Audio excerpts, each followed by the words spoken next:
So who actually invented stealth? Depending on who you ask, you'll get a number of different answers. Some people say Lockheed's Ben Rich is the father of stealth. He was the director of Lockheed's legendary Skunk Works division while they were developing the F-117 Nighthawk. He was also the star pupil of the Skunk Works division founder, legendary aeronautical engineer Kelly Johnson. But if you had asked Rich, he would have told you it wasn't his idea. He was more inclined to credit Dennis Overholser, one of the engineers on his staff, but even that is a dramatic oversimplification of the story, as both Rich and Overholser would tell you. The truth is, by the time these guys were working on stealth, the concept had already been around for some time. More than a decade prior, in 1957, Convair had submitted their proposal for the Kingfish, a very stealthy and triangular aircraft meant to compete with Lockheed's own SR-71 Blackbird, which itself, of course, took great pains to reduce its radar return. By 1962, Boeing's Quiet Bird was being quietly shaped and reshaped in front of an active radar array in an attempt to field a stealth aircraft for the US Army.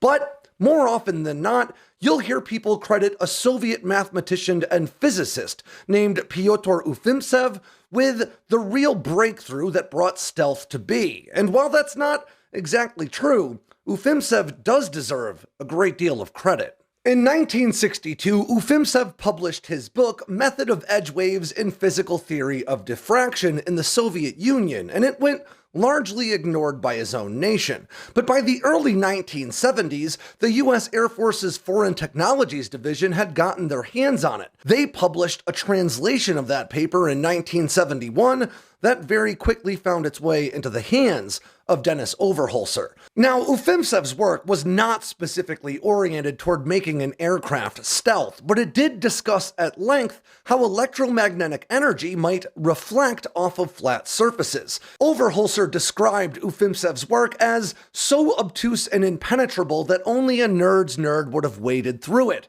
But he knew there was gold to be found in there. Before long, he enlisted the help of mathematician Bill Schroeder, and the two of them combined Ufimtsev's work with more than century-old equations created by 19th century Scottish physicist James Clerk Maxwell, as well as other equations devised by German engineer Arnold Johannes Sommerfeld.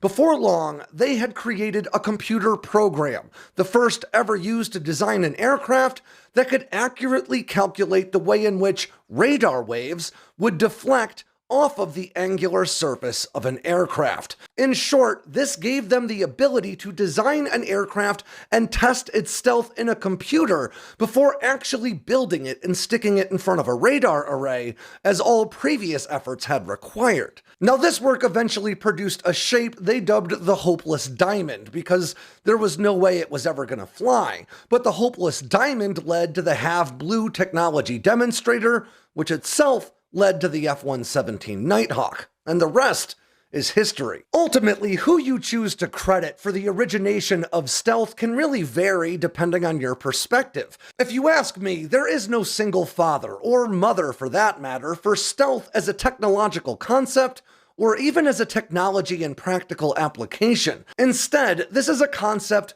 with a long list of highly credentialed and very qualified uncles, if you will. And while this is a question that could potentially have a variety of answers that are arguably right, the only answer I can tell you 100% isn't is Germany's Horten brothers. But you guys already know that.